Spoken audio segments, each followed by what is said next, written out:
Hey class, good morning. Want to just say I hope you had a good 4th of July weekend. I know that when students take classes during holidays, sometimes there's typically something due or you have to study.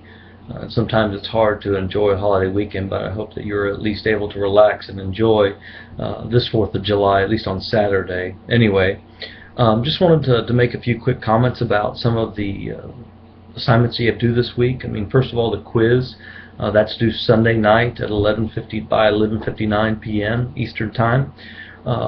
Just a couple helpful hints that I think will maybe help you study, because it is an open book test, but it is timed. So one of the pieces of advice that I often give students is to, as they read through the material that will be covered on the exam, highlight what you feel is important, some of the key aspects, and then go back and just review time and time again your highlighted material.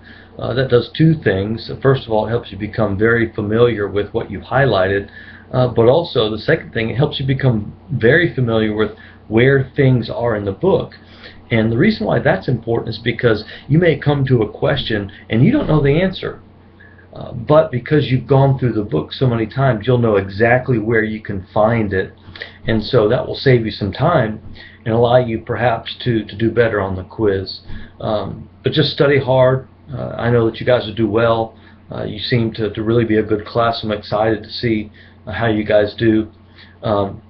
Also, I want to talk a little bit about the discussion board that's due this week. It's a little easier. There's only 3 sets of questions, and so you have to pick 2 of those 3, and so let me just highlight some of the things that students often don't do a very good job with on these 3 particular questions that may help you make sure you get as much credit as possible. First thing is, on the first question, it asks for a brief description of the primary focus of each one of the historical quests for Jesus. So make sure you do a very good job of describing and explaining what the primary focus of each one is. And I would do 1, 2, and then 3. And also, within describing each one, make sure that you explain how they're different, what are their emphases, if you will, and how they end it. Make sure you focus on that, and don't forget to answer the part of the question that has to do with what are 2 contemporary challenges of the New Testament portrayal of Jesus. Of course, there are other parts of this question. Make sure you answer each question in the set. That's very, very important. Sometimes students fail to answer maybe an easy question, but they fail to answer it, and so I can't give them credit for that. So make sure you answer each aspect of the question. Number 2 is list and describe the 4 criteria for authenticity. Very straightforward question. However, sometimes students will just simply list what that criteria is, and they will not give a very good description. So make sure not only that you list it, but then give a good explanation of what that criteria is. Just make sure that that I understand, that you understand what that criteria is talking about. That's all. There's some other parts of that question. Make sure you address those as well. And then the last question is one that typically students really don't do very well on, for just a couple of simple reasons, and it has to do with the dates of Jesus' birth and death. Of course, it says to list those dates. What are those dates? Of course, put those down. However, sometimes the students don't do a very good job of or explain or listing the critical pieces of data that help us determine what those dates are. So make sure you write out and explain to me the pieces of historical data that help us really come to these dates of his birth and his death. So that's very, very important. Of course, do a short chronology as it asks. And the other aspect of that question has to do with the Gospel of Matthew. And so make sure you explain, how does Matthew depict Jesus' birth and youth?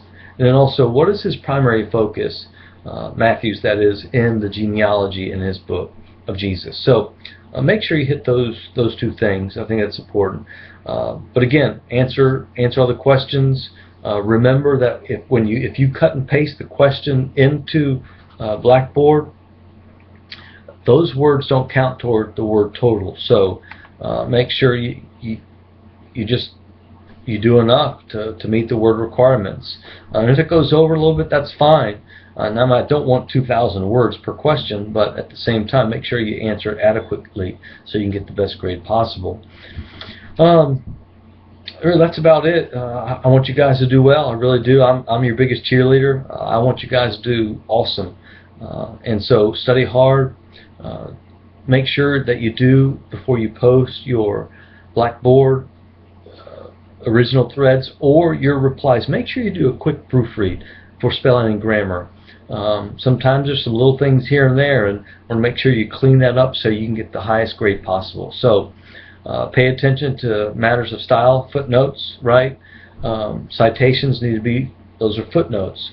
I don't need bibliography, footnotes, especially for the Blackboard discussion board. So anyway, guys, have a great week.